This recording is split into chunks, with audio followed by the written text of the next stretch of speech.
Hey guys, this episode is a little different because I used a webinar that I produced on a Friday morning at 9:30 a.m. So if you didn't make it to that one, no hard feelings, but this episode I will be referring to the slides and a PDF that I created. So if you get the chance, please visit tactusmedia.com slash media, MEDIA dash mentor, MENTOR dash HUB. So that's Tactus Media Mentor Hub. I also have that in the show notes for you to be able to click on. But once you're on that hub, you can see this presentation, and I'll have links to the slideshow, which is on SlideShare, and that PDF is a download. So, yeah, a little different. I'm going to see how you guys like it, and enjoy. Thank you for checking out the Media Marketing Podcast, a place where you can learn all things media and marketing related. Don't miss a beat in boosting your business and your brand. In each episode, you'll gain valuable insights, tools, and strategies to apply to your marketing efforts. And now your host, Brian Cargill. We're just going to jump right into things. Thank you so much, everyone, for joining me for this awesome webinar, or at least I think it's awesome, of leveling up your Zoom game with Tactus Media, which is my company. And I want to say thank you, everyone, for joining us on a Friday morning. Like I mentioned, I have a little bit of coffee here. Hope you guys do too, because we are going to be covering a lot of different bases. Actually, in the making of this presentation, it gave me a whole new appreciation for some of the work and just realizing how much goes into making a successful webinar looking good on a Zoom presentation.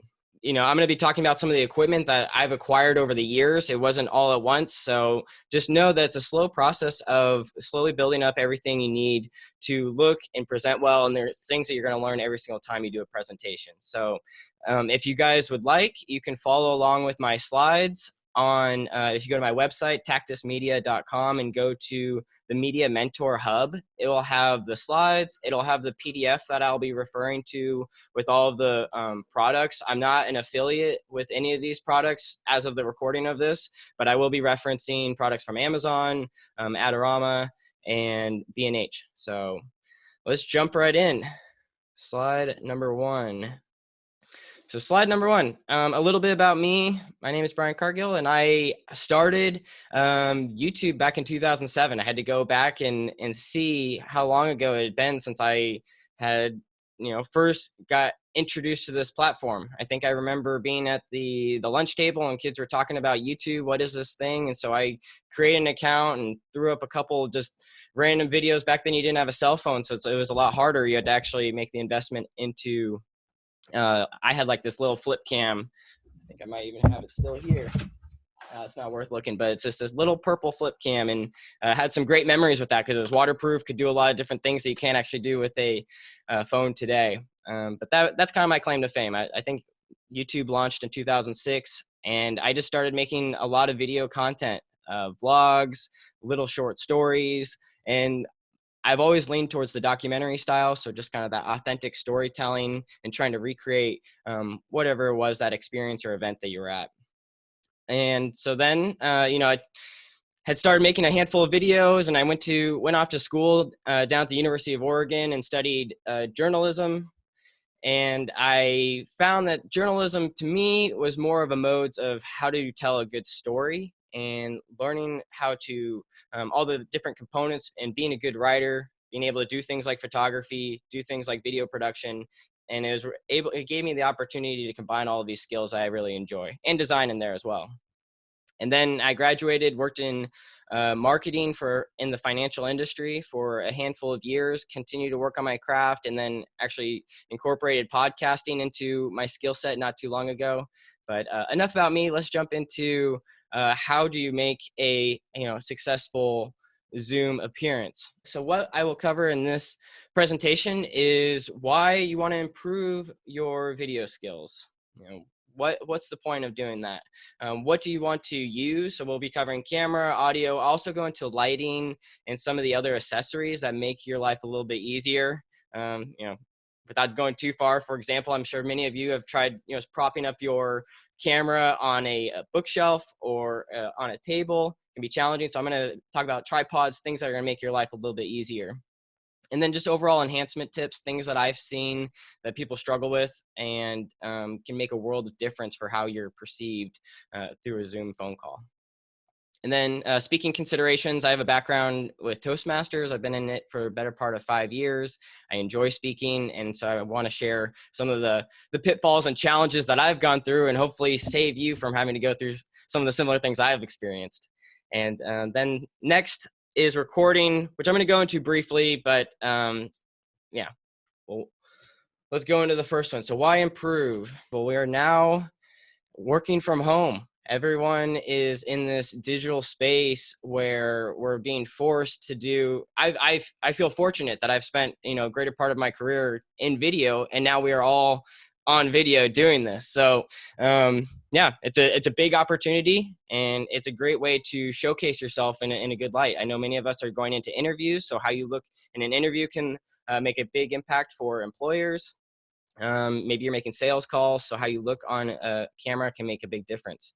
So professional look, perception is everything. People are always judging us. I know people don't like to hear that, but it's true. People are constantly kind of sizing you up, measuring, hey, is this person, reliable source? Do I want to hear more from them? I don't know why the numbers are out of order here, but number 3 would be, yeah, we're kind of in this like video movement. YouTube reports that mobile video consumption rises 100% every year. So video is here to stay and growing. I like to think of it kind of like the blogs of the early 2000s. Like now everyone has either a YouTube channel or a podcast. It's kind of the new trend that everyone's moving towards. So let's jump into improving. Now, I do want to give you guys a warning. Beware, once you know these things, you cannot go back. So you're going to see these little tendencies, and you're going to start noticing things in other people's. Don't let that discourage you. Don't let that hold you back. I try not to let perfection be the bane of me, like actually producing stuff, but I do want to give you guys that fair warning. So buckle up and get ready to learn some stuff about video. So let's talk equipment, the camera. Now, I put an iPhone in here because I found one that was used, but I think they're on average, they're going for around $780 is what I found in my research. And yeah, just try to find a good deal around you. There's some pros and cons to an iPhone. An iPhone it has a calling function, so it actually does have a microphone built in it, but it's meant to be next to your face. And so that microphone isn't as great. So keep that in mind, that when you have it set up, I'm going to talk about a tripod that you can put your iPhone onto later in this presentation, but that's something to consider. Is that you need to be somewhat closer to your iPhone if you want to get that quality audio. The next camera, this is what I used to work with back, a handful of years ago, was just using a webcam like this. These webcams can be interesting. They're easy. So you just set it up, plug in your USB, and it automatically does all the work for you. The one consideration is that it's using those auto sensors. So it's going to pick up, maybe it picks up on your background and makes your background lit up, and then you're all, you can't see you because of the shadows. So you don't have as much control as you would over, say, this next camera, a DSLR. And the other thing to consider with this webcam is it doesn't have the audio component. So you're not picking up any audio, it's just the visual. This is a DSLR Canon 5D Mark IV. That's what I use here. I found it retails at around $1,700. I had to pay more for that, but that's just because, as technology is growing, things get cheaper and they figure out ways to make them, smaller and more efficiently. So there's also, Sony makes a good camera, Panasonic makes a good camera, and I put those into the PDF link as well. And then so, those are the 3 cameras, but I'm going to dive into the DSLR, which there's a few more things that go along with it. So it's not just this, simple setup like those other 2, but getting a lens. I'm using a 24 to 70 millimeter lens, which allows me to zoom in or out if I want to. This lens can get you pretty far. So if you buy one of these cameras, just get like a zoom lens. You can do a lot of things. If you're trying to do this on a budget, I would recommend the 50 millimeter lens, and you can get one of those for under $100. So if you're willing to make the investment in the DSLR, get that smaller lens or just that fixed lens, you can save some money. The other consideration is batteries. So at any point during this presentation, my battery could go out. I have plenty of them right here to replace. So I just have them on the charger and I replace them. But you can, I just put in a purchase for this constant power outlet, so I can constantly run power to my camera potentially here in the future, which I think will also enhance. And so that way I'm not having a client call and then I go, dark or what I'll show you guys what it actually turns to. It'll look like this, which is a little bit different, a little bit of a throwback to, I don't know, those days when your TV went out and you would hit the sides of it and hope that it came back online again. Yeah. And then the next thing is an HDMI converter, is because you're going to be running it through the feed of your camera, but then it needs to be converted into USB.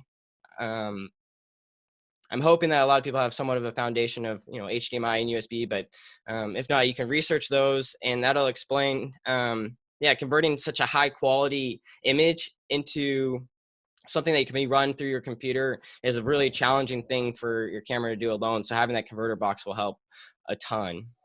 And then HDMI to HDMI regular. So I have all the pricing down below. So it's a handful of things, but I grew these over time. New batteries. Maybe I get a new one every half year. The lens, it took me a while to save up for that. This converter box, that's probably been the biggest improvement in the last year for me was buying that converter and finally being able to use the equipment that I already own. With all of this, I would recommend, if you're going to make that investment into a nicer camera, keep in mind that you're going to be get the most that you can out of it. So if you think you're going to be filming videos, use it. If you're going to go on a family event, go take photos. And you can see Emily in the background. That's my fiance. I guess she's getting ready to go for a run, but I don't know why it's not wanting to go to the next slide. So I'm going to exit out here and let's just go out. So does anyone have any questions so far with some of the things? I know that's just the camera alone, something to consider, but I don't know. I've had a good experience with it, and I think that you're going to get a long-term use out of it as long as you get a camera that you can buy something used, you can buy something new, and then just you can upgrade equipment, at various stages, as you're going through the next couple of years here. Travel tripod can be great. This one has a function on it where you can just put in your cell phone, and then as you upgrade to a DSLR, you want to use a webcam, you can take off that little shoe for the cell phone and put in your DSLR.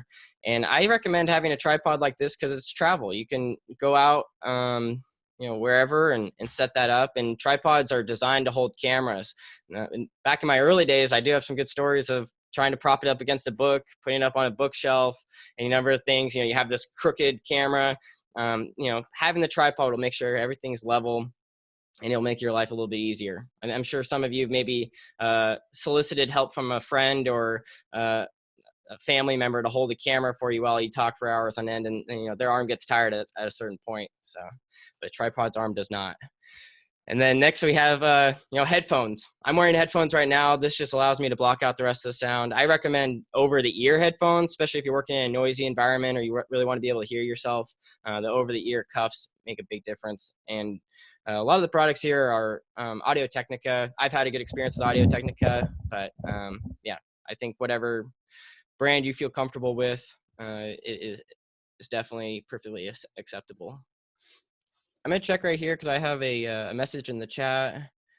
Okay, people are having a hard time getting the link. I think what I'm going to do is provide just the recording to folks afterwards. And we are streaming live on Facebook right now, which is really exciting. This is my first time doing that.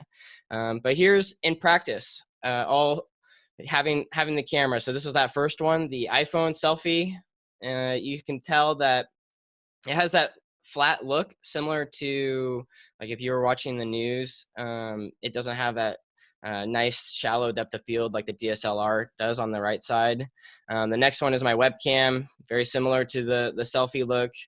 And then finally a DSLR, which I just having that nice, they call it a bokeh, where the back is all blurry and then you're in focus, really stands out and actually helps your audience put their focus on you in particular. And I have my camera set to autofocus just as things change, and I've been fortunate that my camera does a good job of it. Don't always trust autofocus with your camera. Make sure you get that dialed in, but play around with the camera and see just like how finicky it is. Some cameras are really, really fast with their autofocus. Some are a little bit slower. And then just the benefits or the pros and cons of all of these. The first one, your cell phone, it's cheap, it's fast, it does a lot of the auto settings, but you're going to have poor audio. And the video, depending on how you set things up, might not look as good either. But then when you bring in a professional, they're going to put a little bit more thoughtfulness in it. A professional can allow you to focus as a talent, focus on speaking. Yeah. But that's kind of a slide from another presentation. So I won't go too much into my skill set, because I know you guys are here to learn what can you do on your own. And I can't come to all of your homes to film you. So you guys will have to do it. I'm going to give you the skill sets to be able to do that on your own. Let's see. Next slide is right here. A big thank you to our sponsors over at SONGTUB.com. That's right, song or music and a tub, like a bath, but more fun to say. Tub. Anyway, you can check out SONGTUB's website for any of your music needs. In fact, the song playing in the background right now is from SONGTUB. So why pick them over anyone else? Well, they curate the music. And I know the guys, so that means I know that they're selecting great music for your project. A lot of other companies will brag about how many songs they have, maybe 100,000, 200,000, maybe even 1 million. But honestly, I don't have time for that. I don't have the time to just sit down and go next, a song not so great, trying to figure out where the best music is. SONGTUB.com, great place to get your music. And now I'm excited to offer you the first month for free if you go to songtub.com/pro, P-R-O, and we have a promo code for you. Yes, that's right, my name, your host, Brian, B-R-Y-A-N, and that will give you your first month free to have access to a huge music library that you can use towards your next video project, podcast, or any of your general audio needs. Anyway, back to the show. Right now I am using, they don't make the microphone that I use currently anymore, but I found the closest one, this one here on the left. And again, if you guys want to follow along with the PDF document, it has all of these products on there, and you can click in them and like see a little bit more of the specs and see what meet your needs. But this one here on the left is a good one to consider because it has a dual function. You can use USB or you can plug in with an XLR. XLR is a lot, it's going to transfer a lot better data across the way, but for me, I'm plugged into USB, works totally fine. I think it sounds good. More than like having high quality equipment is how you use it. So I'm making sure that my microphone is a good, 10 to 12 inches away from me. You don't want to be too close because then it pops a bunch. And you don't want to be too far back because, the closer to the source, the better. Normally I would use, I guess I could use a pop guard, but I've felt good recently and feel like I've been controlling my voice to be able to not have to worry about popping as much. But you guys maybe have seen pop guards when people are doing, when they're recording in the studio and they're singing.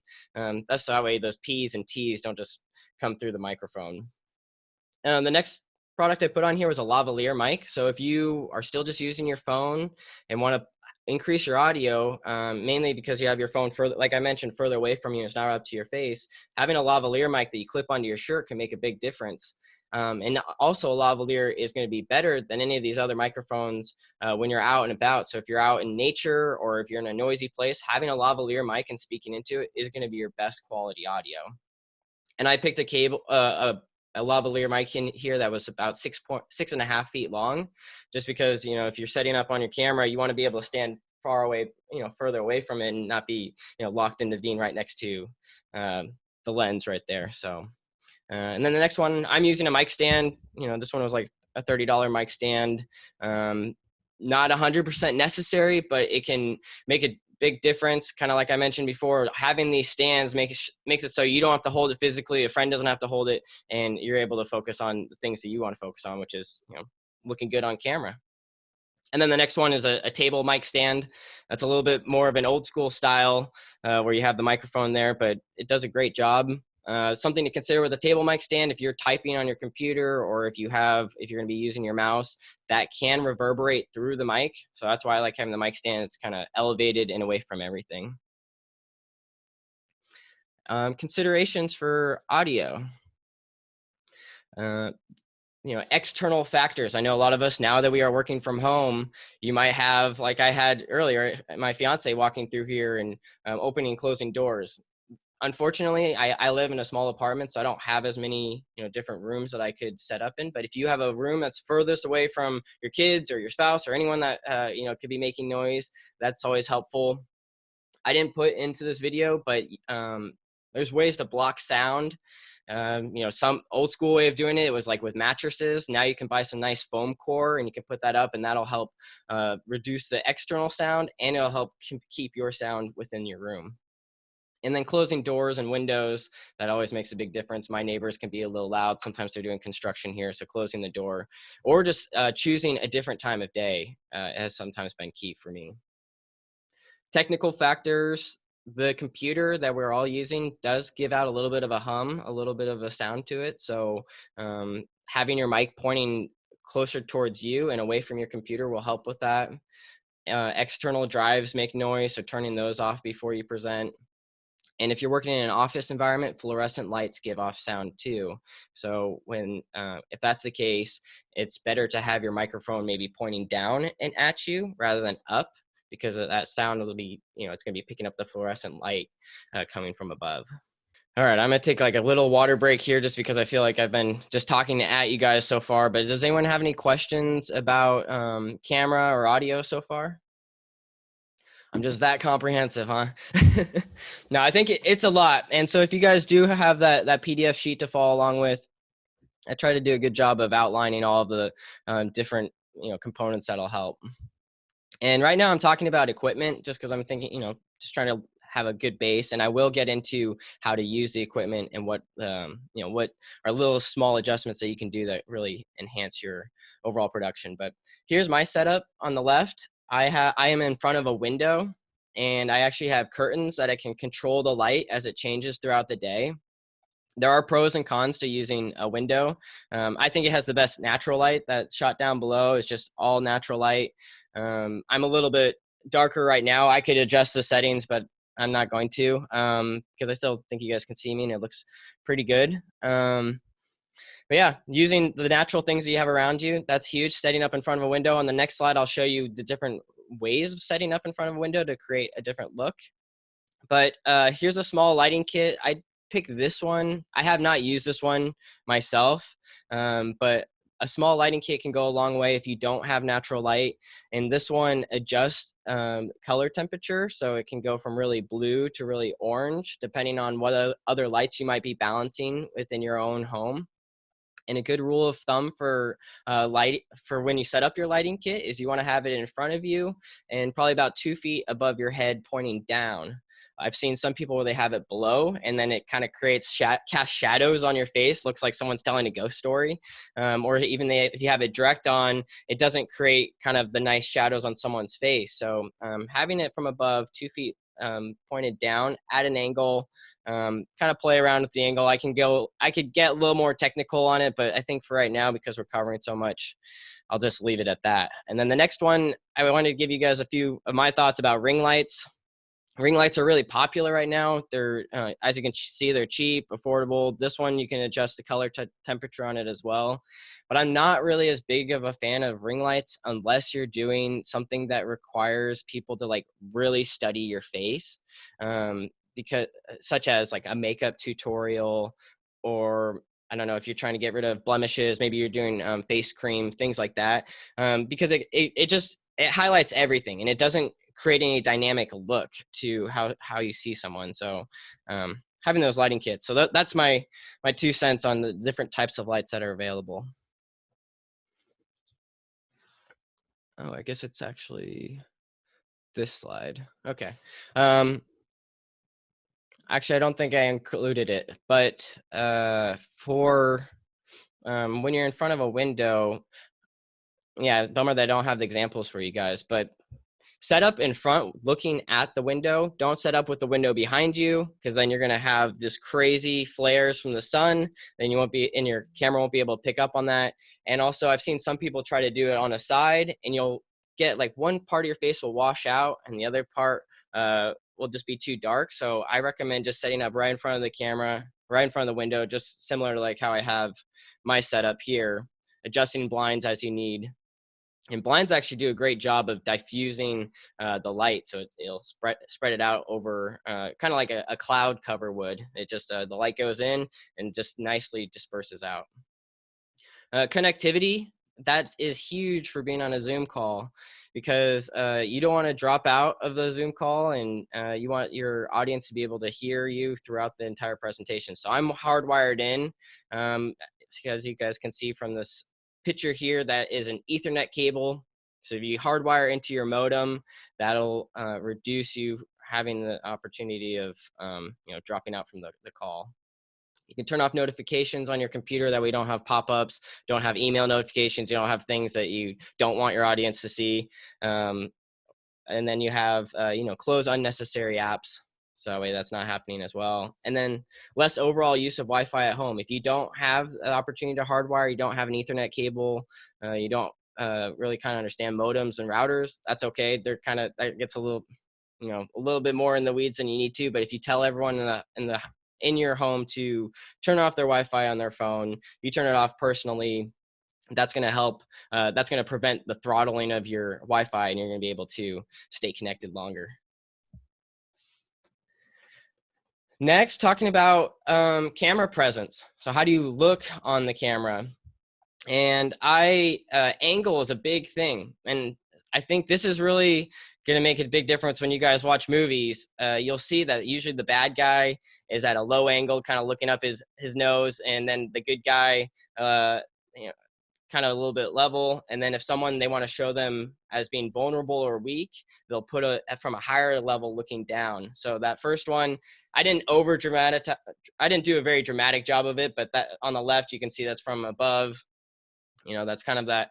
I think of the movie Jack and the Beanstalk. They have so many shots of the giant in that movie from low below like that. And then level, I recommend, or something that I've learned, is the chin height is kind of really good, because it's not quite, eye level, but it's just enough that you're looking up. So that way you can see someone psychologically, you see someone that kind of as an authority figure, depending on where the camera level is looking at.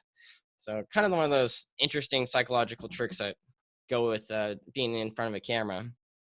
Because I've seen people where they just have it on their laptop and it's down below, and you're just really looking up their nose the whole time, and that just makes it really challenging to follow along with them. So whatever you can to prop up your camera. I actually bought these milk crates, and those do a good job too. You put a couple milk crates on top of a table, and you can stand and do a presentation. And then next, eye contact. So this is probably the weirdest or the most challenging thing to get comfortable with, is to not actually be looking at yourself or to be looking at the people on the screen, but to be looking into this. For me, it's a little green dot on my Mac. My camera, this is what I'm looking into, is just this little lens. And I've set it up in a way where you guys are just a little off center of my lens, so I still kind of feels like I'm looking at you.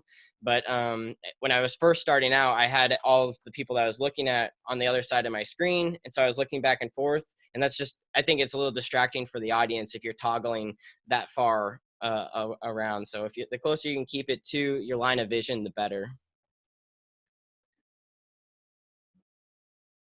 Was that kind of eye-opening for you guys, like camera level? I mean, that changed everything for me. Kind of seeing the different levels and how that psychologically plays a role for people.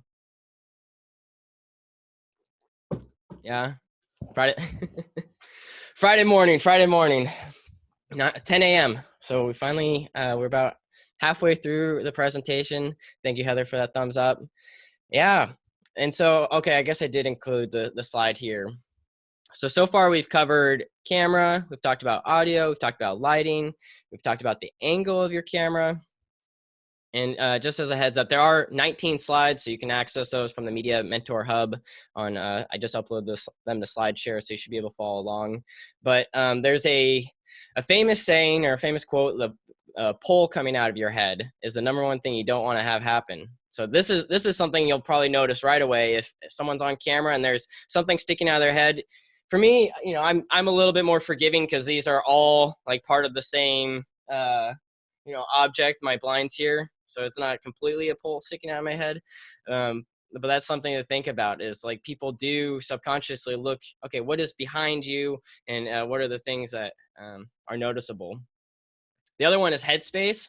So I recommend about 1 to 2 inches really should be your headspace. You see some people where it's pretty dramatic, and it's like a couple feet. That's just not really necessary. So aim for 2 feet if you can. And then something that I've learned from my experience in school was, if someone has like a really tall hat on or something, it's okay to cut their hat off. Or if they have really tall hair, you can cut that off. Yeah, Toya is pointing to her hair. Yeah, and so you want to put the focus kind of around where someone's mouth is, and if their hair gets cut off, that's okay. And it shouldn't be the end of the world. I have worked with some people who are like, why are you going to cut their hair off? And it's like, because the focus is on the mouth and in the eyes. That's where the action's happening. So, yeah. And so I taking a break from the items here on the left, but looking at the examples I have here on the right of the different shots. This is me in front of my window in my room, as you can see, because there's the bed in one of those backgrounds. But that's me with the window as the backdrop. With your phone, you don't have the control, or with a webcam, you don't have the control to make yourself in focus and the rest of it blown out. Kind of as you guys can see with my current screen, as the light's starting to come in, it's washing out this background, so you can't see it. That's not really ideal what you want to go for, but because I am the focus of the this video clip, that's a little bit more forgiving. The next is like when you're set up in front of a window. If you're at a side angle, like I mentioned, the side of your face can get washed out, and then the other side will cast a shadow. So ideally is this third one here, where you're in front of the window, directly head on, and that'll light up your entire face, that way your audience can see you. Now, for extra bonus points, a lot of YouTubers do this. They'll put a light behind them, and this creates a halo effect. So in that next one, if you want to look angelic to your audience, that's one way of doing it. And you could, this just came to mind for me, but if you buy one of those panel lights, or if you set up in front of a window and put your ring light behind you, you could create a similar halo effect. But keep in mind, if you move left or right, people will see it, but that's a little bit more of an advanced technique. So down there at the bottom, you'll see the ideal is, nothing is washed out, decent amount of headroom, people can see your hands. So that's the goal. But this is something that takes time. Every single time you do a presentation, it's going to change. You'll get a little bit better, and you'll be able to evaluate yourself and grow from that. Distracting items. I don't have it in this shot, but if you have like clothes laying around or whatnot, try to take a quick second to move those out of the way, because people will get distracted and be like, oh, I wonder what that shirt says or whatnot. That's just how people's minds, that's how they work. And then the next one is background distance. I didn't do a good job with, I didn't put the one where I was against the wall, but you want to give yourself a little bit of a cushion from your background. And this will create a little bit of a depth of field with any camera that you're using, whether it's automatic or not automatic, but whether it's an iPhone or whether it's a webcam, keeping that distance. And so that's why, like when I think of some really good interview shots, those are the ones that are like outside and the distance is like 300-400 yards away in the background, and it allows you to put all the focus on the subject matter. So that's background. I'm gonna check the comments here just because I don't have those rolling at the same time. Oh man, Heather said, yeah, the pole in the head, it is pretty funny. It kind of ruins you though. Now that you know that, you'll be like, oh, you're just gonna notice everyone with a pole coming out of their head.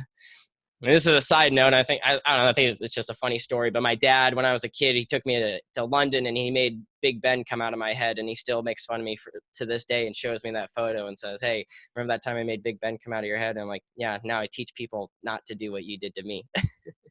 So, there you go, Dad. Okay, so how do you increase meeting engagement? Warm welcomes. So today was a little bit challenging because I jumped right into it, but welcoming all of your guests as they come in. So thank you, Toya, Bryce, Kenny, Brandon, Heather, for tuning in. I think I got everyone there. So really acknowledging people, and as they join the chat or join the room, it makes a big difference. So that way people aren't just awkwardly sitting there like, what's going to happen? Like, is it okay to talk? Is it not okay to talk? So welcoming and saying, we're glad you're here is a good way to increase engagement. For the sake of this presentation, because I had a lot of content to go through, I didn't do introductions, but if you give everyone a chance to explain very briefly who they are, what they do, and what brought them to the meeting, that's a good way of breaking the ice with people and getting them comfortable and letting them know that, hey, this is like a collaborative experience. A cactus knows how to survive. It can endure scorching heat, limited rainfall, and defends itself against critters daily. Your business is no different. To survive harsh conditions, it's important to develop deep roots using media content that'll continuously nourish and support your marketing efforts day after day. Tactus Media is here to help you determine a strategy and create media content. Together, let's map out the next sequence of videos, podcasts, and social media to help your business thrive. Work with Tactus Media, media tactics that stick. Ouch! Visit tactusmedia.com to learn more. And then here's one, this is more of a leadership tip that I've learned, is actually calling on specific individuals is a good way to get feedback and ideas. And, you can say, hey, Bryce, I'm looking forward to hearing from you. What are your thoughts? And then say, and then if I was leading the discussion, then I'd say, hey, Kenny, think about what you might want to say. So that way you're like teeing people up and giving them an opportunity to think about it. But yeah, because I found that when you say kind of generic, hey, what do you guys think? Or which I've done in this presentation, so I guess I'm breaking my own rule. But I didn't want to put anyone on the spot in particular. But I think when you're in a smaller group, or say you're working in a team environment, calling on individuals is a great way to get response. And then from the photo, you can say, a nice smile and a wave. That's a good way to welcome people. Okay, let's see. Next slide. Okay, yeah, this one's a little bit more jumbled, but we're getting close to the end. So I'm really appreciative of you guys for powering through and listening to this presentation. The next one, common question. I think a lot of people have figured it out since then, but I wanted to put in this webinar was, how do I update my virtual background? Because I don't know if you guys remember, but there was a good 2 or 3 weeks where people were putting, once they realized they could put virtual backgrounds, I saw people at the beach. I saw people in London next to Big Ben. I saw people all over the place with their virtual backgrounds. But here's a quick way of doing it.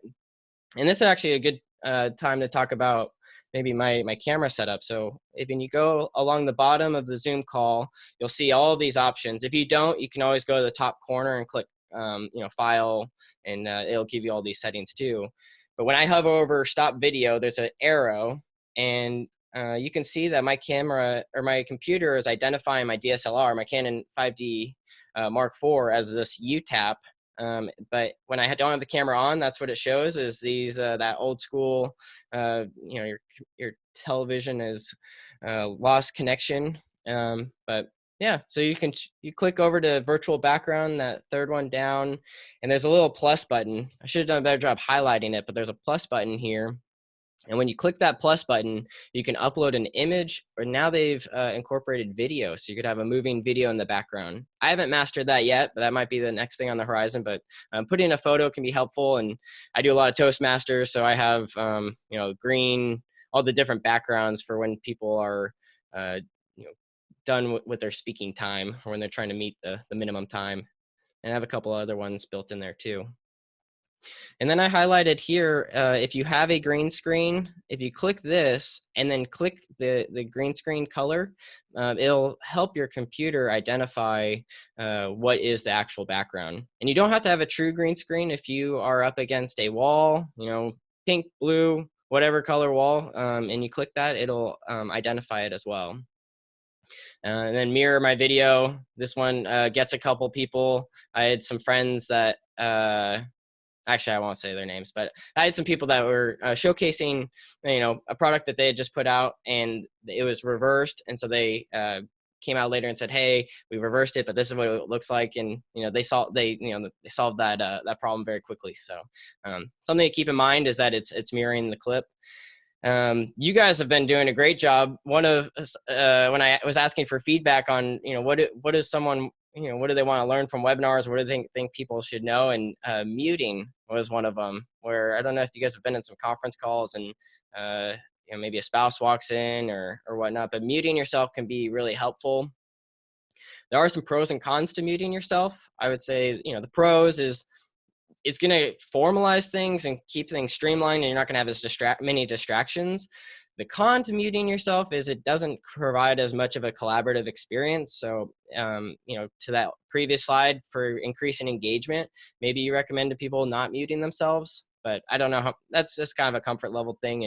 And also something in the same vein of muting is to, if someone is a little bit distracting, the host can actually go in there and mute the person and prevent that, fiasco from escalating. And then the next one is recording, the cloud versus local. I'm actually recording this one locally because I've filled up all my space in the cloud. So they give you about 1 terabyte with the basic program for Zoom, but the cloud is my recommendation because if everything drops out, which I have had that happen in the past, you'll lose all of your data if it's saved local. So if it's saved to the cloud, at least it's going to save some of that data from your presentation. Devastating. I had to start all over again with an interview. So yeah, thank you guys for bearing so far. Just a little bit more about what I do. Those are the tips on how to increase your video production in a Zoom call. So the camera, the lighting, the setup, the backdrop, all those are, it can sound like a lot, can sound overwhelming, but I would just say work on one, kind of refine it, move over to the next one, keep refining. And it's a process. It's kind of like, if you think of anything that's really hard to do, but looks easy, I think of golf. Golf looks super easy, extremely hard because you're having to, think of all these different aspects that go into it all at once. But it gets easier over time, the more you do it, or you just get better. And so with my company, Tactus Media, what we do is video content and editing. So say you record a Zoom call and you want to edit it and you want to, maybe boost your own personal brand, or maybe you have a company, we can splice those up and add, as you can see in this example to the right, subtitles. We can put a banner at the top. We can do a little timing bar, especially with today's day and age where people don't have a lot of patience, especially on social media. So having that timing bar lets people know, okay, how much longer do I have to watch for this video? As well as adding music and transitions and branding and all of that to keep people really excited and want to keep watching your content. But yeah, we do branding and design. All of these slides have been designed by me, and podcast support. So if you're looking at starting a podcast, you already have a podcast, just want to learn more about podcasting, you can find out a lot of this information at tactusmedia.com. Like I mentioned, we have the Media Mentor Hub, which this is a series of resources. I have a free handout for your first 8 videos that you create on YouTube. I'm going to put this recording on there. There's going to be, you can check out the media marketing podcast on there as well. And if you guys need, here's a little promo, but if you need music for your next video or podcast, you can get your first month free at songtub.com, just using my name, Bryan, at purchase. And they have a great selection. They just did a revamp of their website, so now it has like filter functions. So if you're really looking for a specific song, or you're working in a specific industry, corporate or real estate, they've identified that and made it really easy. So I will send a follow-up email survey to everyone, and I'm gonna end the recording and end the live stream, and then we'll go to Q&A, and I want to hear if you guys have any questions or just thoughts. But you guys have been awesome. This has been really fun. I want to say a big thanks for tuning into the Media Marketing Podcast. Please subscribe to get notifications for new episodes, which are coming out every Thursday morning, or at least we're striving for that. Feel free to visit our Facebook page where you can like and join the media marketing community. This is a good resource for collaborating, sharing ideas with other media creators, marketers, and those just looking to build their network. So until next time.